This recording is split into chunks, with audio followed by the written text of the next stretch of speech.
दर्शकों नमस्कार, बहुत बहुत स्वागत करना चाहेंगे दूरदर्शन के इस बेहद खास कार्यक्रम बिहार बिहान में। मैं हूं राकेश और ठंड भरी हवाओं के साथ एक और नई सुबह का जो आगाज़ है वो हो चुका है। और जैसा कि कल शाम से ये एहसास हो रहा है कि पछुआ हवाओं का जो दौर है वो चल रहा है और जिसके वजह से ठंड जो है वो ज़्यादा बढ़ गई है और हवा में जो नमी है यानी कि जो कनकनी है वो बढ़ गई, जिसके बाद ठंड का जो एहसास है वो और भी ज़्यादा होने लगा है।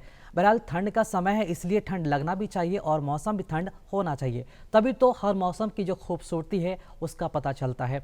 मैं बता दूं कि इसी के साथ जो हमारा जो कार्यक्रम है वो आगाज़ हो चुका है और चूँकि आज का जो दिन है वो काफ़ी विशेष है, रविवार का दिन है और विशेष इसलिए है क्योंकि आज पंचांग की गणना के अनुसार अगहन जिसे मार्गशीर्ष का माह भी कहा जाता है उसकी आज पूर्णिमा की तारीख है। आज तारीख है 19 दिसंबर और दिन है रविवार यानी कि शुभ दिन है। और वैसे तो पूर्णिमा की जो तारीख है वो कल से ही शुरुआत हो चुकी है, लेकिन जो मुहूर्त है आज 10:05 तक रहेगा।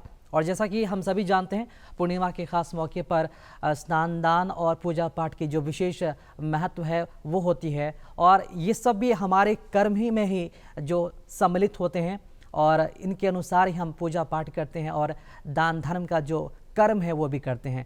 चलिए इन्हीं उम्मीदों के साथ हमारे कार्यक्रम का जो आगाज़ है वो तो हो चुका है, आगे बढ़ेंगे और बात करेंगे हम आज के विचार की। जैसा कि आप सभी जानते हैं विचार लगातार बिहार बिहान अपने माध्यम से, महात्माओं के माध्यम से आपको दिखाने का प्रयास करता है। राष्ट्रपिता महात्मा गांधी हो या फिर पूर्व राष्ट्रपति डॉक्टर APJ अब्दुल कलाम, इन तमाम विचारों के साथ हम आपको अवगत कराते हैं। एक नज़र डालते हैं आज के उस विचार पर और देखते हैं आज के महात्माओं ने, जो हमारे महात्मा हैं, आज क्या कुछ विचार दिए हैं हमारे लिए। जब तक गलती करने की स्वतंत्रता ना हो तब तक स्वतंत्रता का कोई अर्थ नहीं है। हम जानते हैं कि हम क्या हैं, पर हम ये नहीं जानते कि हम क्या हो सकते हैं। आज जो हमारे बीच मौजूद हैं उनका मैं नाम बताऊं उसके पहले मैं कहना चाहूँगा कि आप भोजपुरी तिमाही ई पत्रिका के प्रधान संपादक हैं। इसके साथ ही जय भोजपुरिया जो कि साहित्यिक और सांस्कृतिक गतिविधियों से संबंधित संस्था है उसके आप उपाध्यक्ष हैं। इसके अलावा आप हिंदी और भोजपुरी भाषा में गीत लेखन भी करते हैं। हम स्वागत करना चाहेंगे सुभाष पांडे उर्फ संगीत सुभाषी का। बहुत बहुत स्वागत करना चाहेंगे सर आप हमारे इस खास कार्यक्रम बिहार बिहान में। धन्यवाद आपका और बिहार बिहान के सारे दर्शकों का मेरा धन्यवाद और आप लोगों का बहुत बहुत धन्यवाद। आप लोगों ने मुझे इस कार्यक्रम में बुलाया और बिल्कुल आगे बातों का जो सिलसिला है वो हम जारी रखेंगे। लेकिन जो आपके बारे में हमने सुना, पढ़ा और हमने ये एक तरह से एनालिसिस किया कि साहित्य के साथ साथ गीत में भी आपकी काफ़ी रुचि है शुरुआत से ही। और एक बात और है, इस पर हम काफ़ी सारे बातचीत करेंगे, लेकिन आपके नाम के पहले सुभाष पांडे आपका नाम है, लेकिन आपके नाम के पहले संगीत लगा है, थोड़ा सा यूनिक हमें लग रहा है। तो जरूर चाहेंगे कि संगीत लगने का जो कहानी है जरूर थोड़ा सा बताएं हम। ये बात बहुत अच्छा सवाल है जी। मैं सुभाष पांडे था। मेरे क्षेत्र के बहुत बड़े गीतकार एक थे भोजपुरी के जी, परम श्रद्धेय राधा मोहन चौबे अंजन जी के रहने के बाद उनके परिवार के, और मैं पहले गाता था, मैं गायक था जी। तो उनके नहीं रहने के बाद से उनके परिवार के लोगों ने कहा कि आपका हम लोग नामकरण करेंगे। और एक मेरे मित्र हैं कवि, उन्होंने डॉक्टर अनिल चौबे, इन लोगों ने मिलकर मेरा नाम संगीत रखा, इससे कि मैं संगीत से जुड़ा हुआ था। मैं गाता था और गाता था तो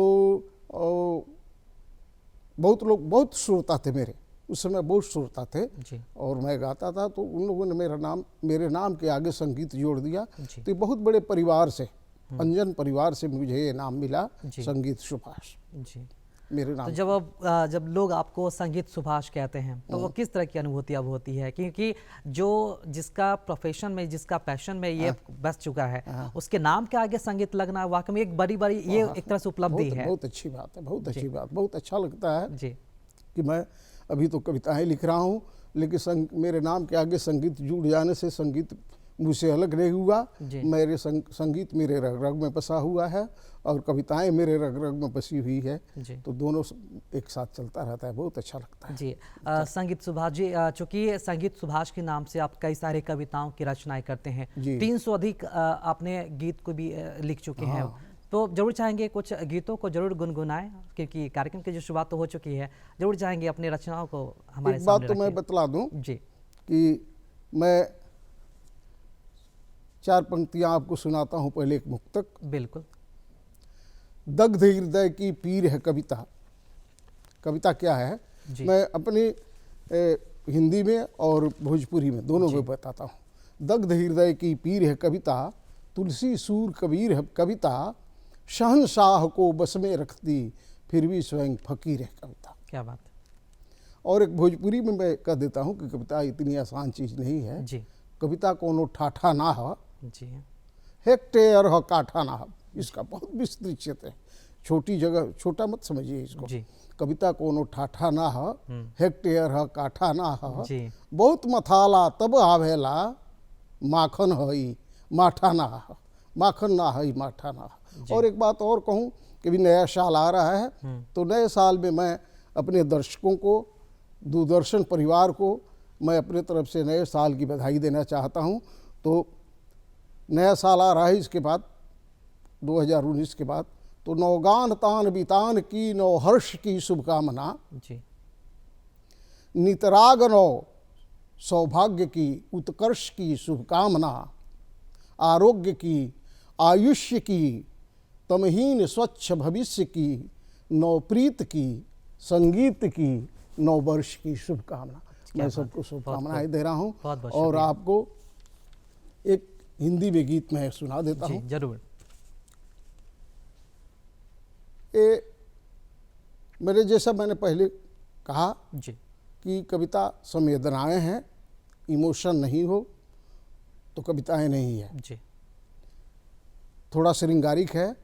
पीर पगलाई पोर पोर तेरे लिए, पीर पगलाई पोर पोर तेरे लिए, प्रीत पलकों के कोर छोर तेरे लिए, प्रीत पगलाई पोर पोर तेरे लिए, तेरी सांसें गुलाबों की खुशबू लिए, रूप जैसे जले हो हजारों दिए, क्या बात।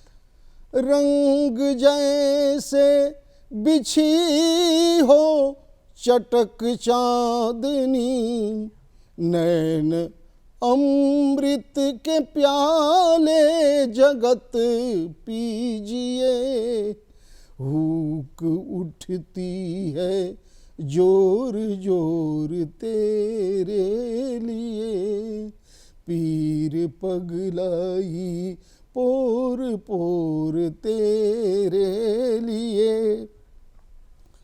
और एक प्रयोग देखें। जी। मौन देता निमंत्रण आलग या गले, दो कदम हम चले दो कदम तू चले, हो मिलन दिव्य पावन धरा व्योम का, सुधि ने अंगड़ाई ली कितने सपने पले, बोला कुछ ना किया शोर तेरे लिए, पीर पगलाई पोर पोर तेरे लिए।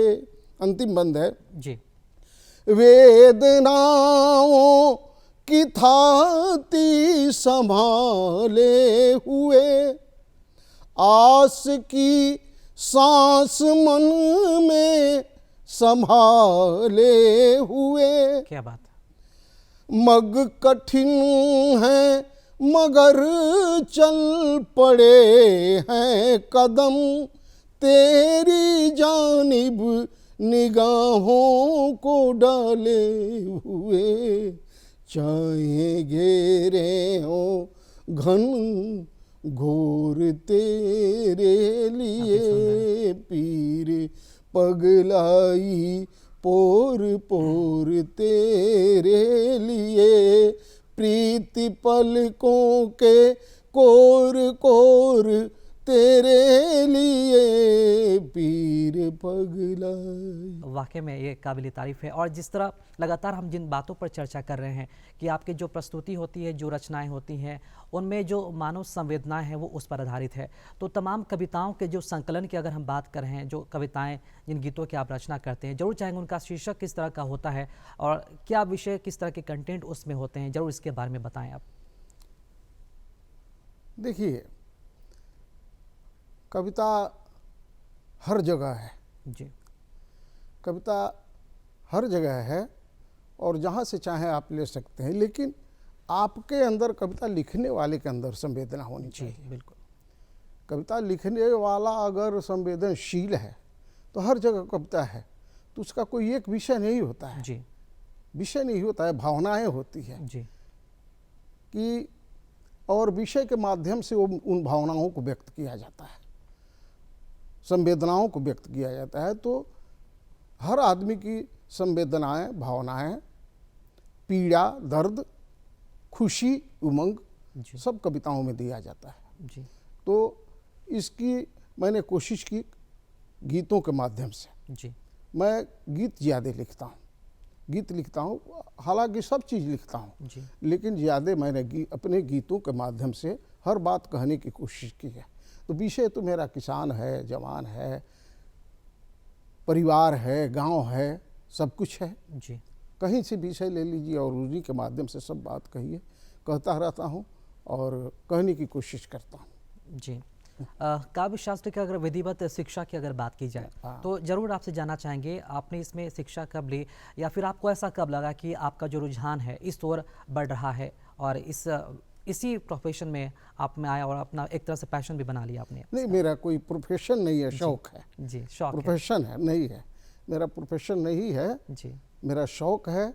और मैं पहले गीत गाता था जी और विभिन्न मंचों पर गाता था, लेकिन बाद में कुछ ज़्यादा व्यावसायिकता इसमें आ गई, जिसकी वजह से मैं उधर से हट गया। और मैं गीत लिख भी लेता था पहले, बचपन से ही, जी किशोरावस्था से ही गीत लिखता था, लेकिन उसकी आवश्यकता नहीं पड़ती थी, इसलिए मैंने अभी श्रद्धेय अंजन जी का नाम रखा। मैं मंचों पर गाता था तो उनका बहुत गीत गाता था, और पर्याय मैं हो गया था कि अंजन जी का गीत है तो सुभाष पांडे ने ही गाया होगा पहला। जी लेकिन बीच बीच में कभी किसी विषय पर उनसे गीत नहीं मिला तो कुछ कर देता था। लेकिन जब मैं ये लगभग 2015 के आसपास से विधिवत कविताएं लिखने लगा और कविताओं के विषय में मैंने जानकारी जुटानी शुरू की। मेरे बहुत अच्छे अच्छे मित्र हैं जिन लोगों ने मुझे बतलाया कि कविताओं का व्याकरण क्या है, कविताओं का अनुशासन क्या है, कविताओं का शास्त्र क्या है, और उन कविताओं के शास्त्र, व्याकरण और अनुशासन को जानकर मैंने गीत लिखना शुरू किया, कविता लिखना शुरू किया और उस हिसाब से लिखता रहता हूँ। जी, आपके मुताबिक अगर बात किया जाए काव्य शास्त्र के जो मानक होते हैं, जो संवेदनाएं होती हैं, उन सबको ध्यान में रखकर ही इन्हें कागज़ के पन्नों पर उतारा जाता है, जो वाणी है उसके ज़रिए कही जाती है। इतने लंबे सालों के अनुभव में आपने इसे किस तरह से देखा है, किस रूप में इसे अनुभव किया है? ये मानक में कविताओं को उतारना, जी, मानक के हिसाब से अपनी संवेदनाएं लिखना वाकई कठिन काम होता है जी, और सबसे नहीं होता है अभी। लेकिन बहुत लोग हैं, बहुत बड़े बड़े लोग हैं जो मानक में कविताएं लिखते हैं। मानक में ही लिखी जाती है कविताएं, तो कालजयी तो वही होगी जो मानक में होगी, नहीं तो ऐसे लिख दीजिए, कुछ भी लिख दीजिए जो मानक में नहीं है, अनुशासन में नहीं है, काव्य शास्त्र के किसी परिभाषा में नहीं बैठती है जी, उन कविताओं की उम्र क्या है? जी बिल्कुल, 1 घंटा 2 घंटा, 1 दिन 2 दिन आप कह के थोड़ा आनंदित नहीं हो सकते हैं, थोड़ा खुश हो सकते हैं, लेकिन जो मानक में लिखी जाएगी और मानक में जिन संवेदनाओं को हम व्यक्त करेंगे वे संवेदनाएं कालजयी हो जाएंगी और वो बहुत दिनों तक रहेगी, जब तक वो साहित्य जगत रहेगा तब बिल्कुल। तक और जिन रहेगी। कविताओं में मानक होता है, एक कह सकते हैं कि जो कविताएं होती हैं, जो रचनाएं होती हैं, वो एक तरह से अमर हो जाती हैं। कि, हिंदी के साथ साथ भोजपुरी में इनकी कई सारी जो रचनाएं हैं वो इन्होंने रचनाएं की हैं। और जैसा कि ब्रेक पर जाने से पहले भी हमने हिंदी और भोजपुरी को लेकर कई सारी रचनाएं सुनी थी इनके खूबसूरत आवाज़ में। एक बार पुनः हम जरूर चाहेंगे सर कि भोजपुरी की जो आपकी रचना है वो जरूर प्रस्तुत करें हमारे दर्शकों के लिए, और कौन सी प्रस्तुति रहेगी ये? जैसे आपने अभी सवाल किया जी अनुशासन में, काव्य शास्त्र के अनुशासन में, तो काव्य शास्त्र के अनुशासन में आजकल गाँवों में जो हो रहा है जी उसमें मैंने 2-4 छंद लिखे हैं। छंद तो कई हैं लेकिन 2-4 छंद आपको 4 छंद सुनाना चाहूँगा। जरूर। ये छंद है, इसको कहते हैं, जिस अनुशासन में लिखा गया है इसको कहते हैं मत गएंद सवैया। जी और मैंने गांव की जो पीड़ा है, गांव में जो कुछ हो रहा है जी उस पर मैंने कलम चलाई है अपनी। जी छेव लगे तरुवारी न केरी घवाहिल देह बचाव कहाँ बा। छेव लगे तरुवारी न केरी घवाहिल देह बचाव कहाँ बा। पीपर जामुन आम कटाइल आतप में कहूँ छाँव कहाँ बा। धाई धधाई धरे अकबारी परंतु ही ये सहभाव कहाँ बा। लोग लखात सवारथ साधत भूई उहे पर गाँव कहाँ बा। लोग लखात सवारथ साधत भूई उहे पर गाँव कहाँ बा। एक और पीड़ा गाँव की पीड़ा से। बिल्कुल। खेलत कूदत जे ही लगे, बच्चों को खेलने के लिए कहीं भी जगह मिल जाती थी, जी उसका जिक्र है। खेलत कूदत जे ही जगे लरिकानी बदे फरदाव कहाँ बा। होखत साँझ बिहान जुरे जरले कूढ़ला उजला अलाव कहाँ बा। क्या बात। लंपट चोर उचक्कन के बड़वारी हदे बिलगाव कहाँ बा। लंपट चोर उचक्कन के बड़वारी हदे बिलगाव कहाँ बा। भीतर औरी त बाहर औरी लखात परे अब गाँव कहाँ बा। क्या बात है, बहुत खूब। गांव के लोग पहले बहुत सरल होते थे लेकिन अब वहाँ भी भीतर और है और बाहर और है, उसी का भीतर औरित बाहर औरी लखात परे अब गांव कहाँ बा। एक और जागित जोग कबो सगरी हिरिदा भरी से अस चाव कहाँ बा। सूखल नेह नदी मन के लऊ के नहीं नीर बहाव कहाँ बा। पीर बूझे अन के अपने मृदु भाव सुजुराव कहाँ बा। अलोग उहे उत जोग उहे अलगाया लगाया अब गाँव कहाँ बा। लोग उहे उत जोग उहे अलगाया लगाया अब गाँव कहाँ बा। और एक रोज धरोहर धूरी सनात बिलात वो रात बचाव कहाँ बा। गांव की बहुत चीज़ें खत्म हो गई जी उसके बचाव का कोई उपाय नहीं है। रोज धरोहर धूरी सनात बिलात वो रात बचाव कहाँ बा। टूटत जात छने भर में परिवार संबंध लगाव कहाँ बा। झूमरी सोहर फाग बिहाग गवात रहे सब छाव कहाँ बा। आजू कपार विदेश सवार गुनी की भुलाइल गाँव कहाँ बा। आजू कपार विदेश सवार गुनी की भुलाइल गाँव कहाँ बा। भोजपुरी से तो आपका पुराना नाता रहा है और शुरू से ही आप इसमें अपना जो शौक है वो आपने रखा है। जय भोजपुरी जय भोजपुरिया नाम की एक संस्था है जिसके आप उपाध्यक्ष भी हैं। जरूर चाहेंगे इस संस्था के बारे में बताइए, इसका लक्ष्य क्या है, किन उद्देश्यों के साथ इस संस्था को खड़ा किया गया, किस तरह की गतिविधियां और कार्यक्रम का संचालन इसमें किया जाता है। बहुत अच्छा सवाल है। जय भोजपुरी जय भोजपुरिया की स्थापना 2015 में हुई थी। जी भोजपुरी पर तरह तरह के लांछन, तरह तरह के आरोप भोजपुरी भाषा पर लगाए जाते थे। जी। भोजपुरी भाषा अश्लील है, भोजपुरी भाषा अश्लील है। हमने कहा कि भोजपुरी भाषा कहाँ अश्लील है? भोजपुरी के में कुछ गाने वाले लोग हैं जो अश्लील गा रहे हैं, और वो पूरी भोजपुरी नहीं है, वो भोजपुरी का बहुत छोटा हिस्सा है जो अश्लील गा रहे हैं। जी।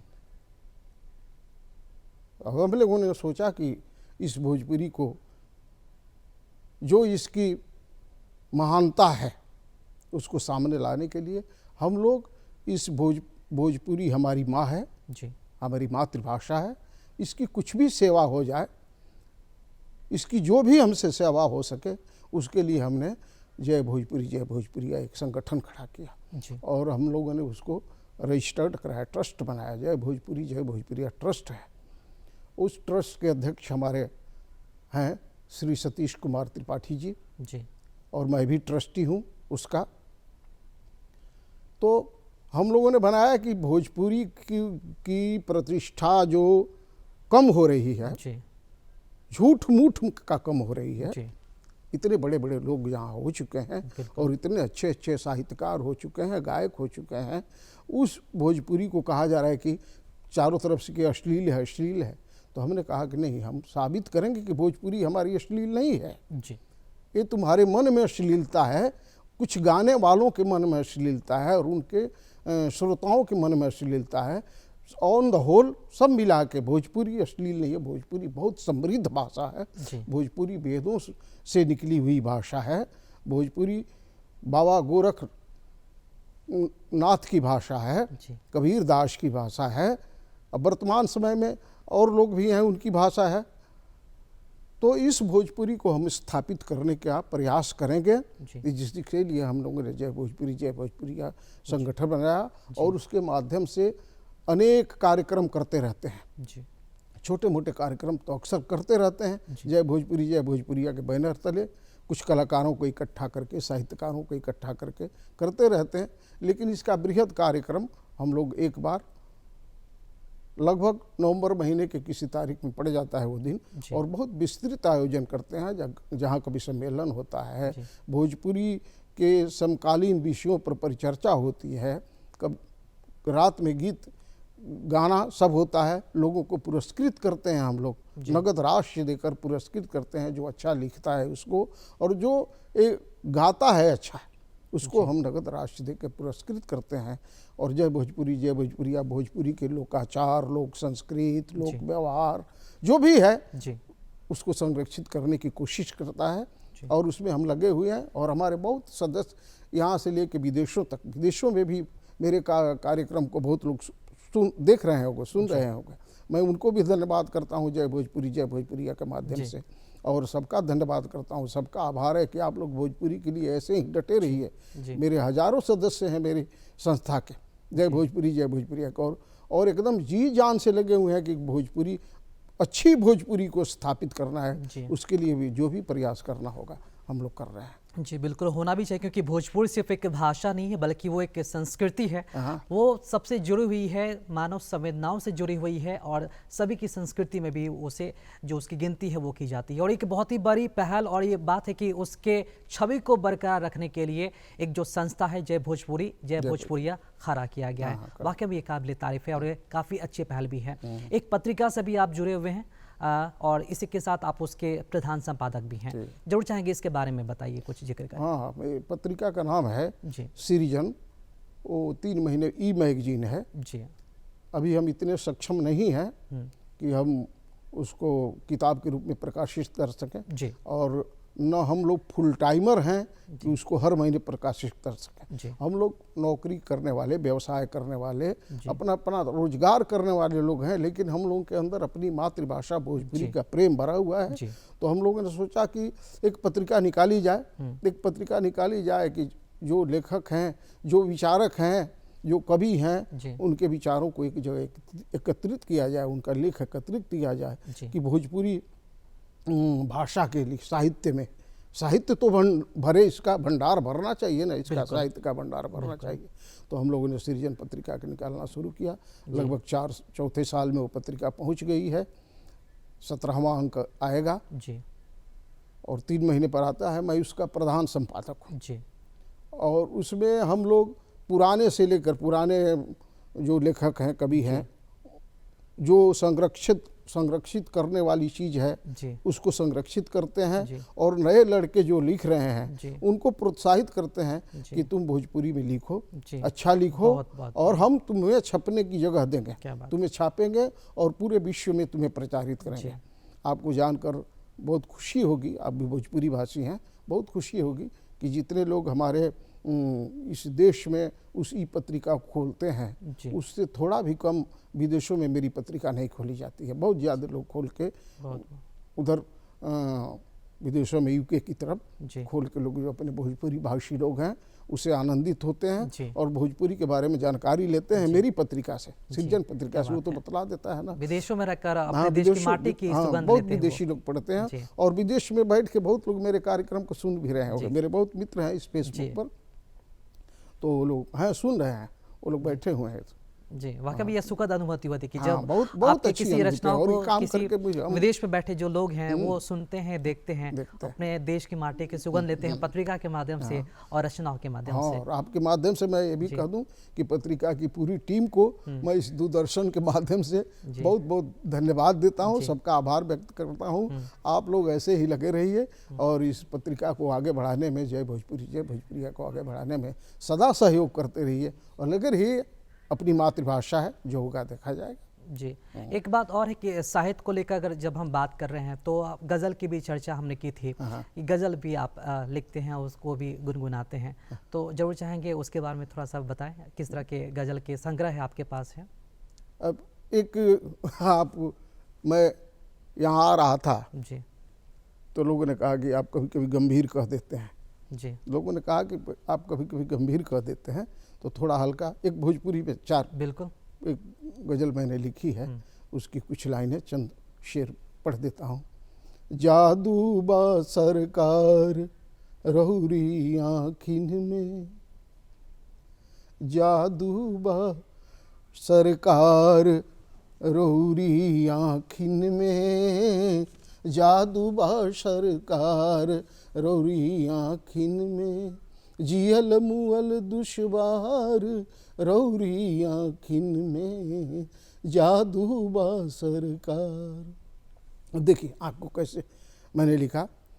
निर्मल ताले कमल फुलाइल लागत बा, ऐसा लग रहा है कि ताल में बहुत साफ ताल है और उसमें एक कमल खिल गया है।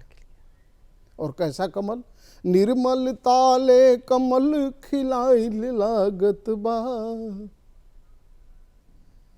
श्वेत नील चटकार रौरी आँखिन में, जादू बा सरकार रौरी आँखिन में, जादू बा सरकार रौरी आँखिन में, डूबल बा संसार रौरी आँखिन में। आँख को कहा गया है कि आँख में तीनों चीज रहता है जी, अमृत, विष और हलाहल। अमृत, विष और मदिरा, जी तो तीनों का अलग अलग काम है। अमृत जिलाता है, जी विष मारता है जी। और हलाहल बेचैन कर देता है, परेशान कर देता है। जी तो अमी हलाहल मदिरा के प्याली हउए, ये आँख।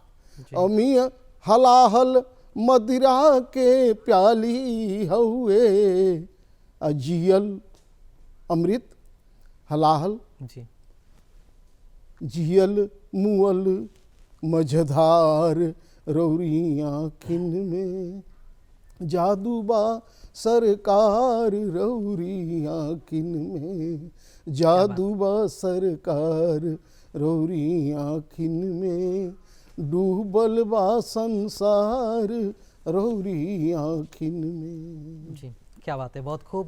साहित्य, गज़ल और गीत का जो बेजोड़ संगम है वो आपने देखने को मिला। बहुत बहुत और धन्यवाद। शुक्रिया अदा करना चाहेंगे इतनी सारी खूबसूरत जो प्रस्तुति आप देने के लिए। एक अंतिम बात है, आपकी किताब भी आने वाली है फरवरी के अंत में, किस तरह का संकलन उसमें देखने को मिलेगा?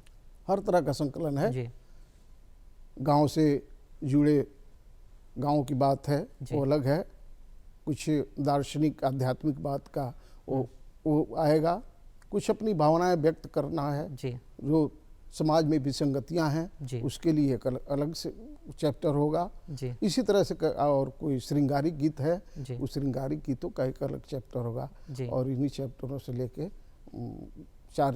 चार खंडों में विभाजित होगा कोई जी जी होगी वो किताब, और वो फरवरी है।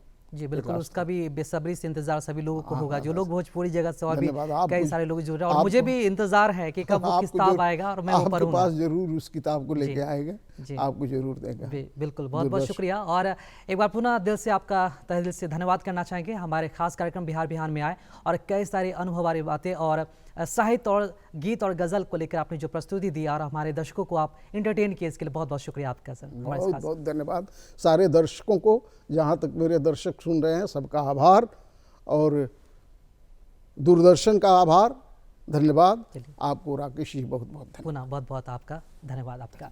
तो दर्शकों, आज का बिहार बिहान का कार्यक्रम का अंक आपको कैसा लगा, खत के माध्यम से जरूर बताएं और उठाएं कागज़ कलम, लिखें हमारा पता। और हमारा पता है कार्यक्रम बिहार बिहान, निदेशक डीडी बिहार, दूरदर्शन केंद्र पटना, फ्रेजर रोड पटना 800001। हमारा ईमेल आईडी है director.ddkpatna@gmail.com। बिहार बिहान, निदेशक डीडी बिहार, दूरदर्शन केंद्र पटना, फ्रेजर रोड पटना 801। हमारा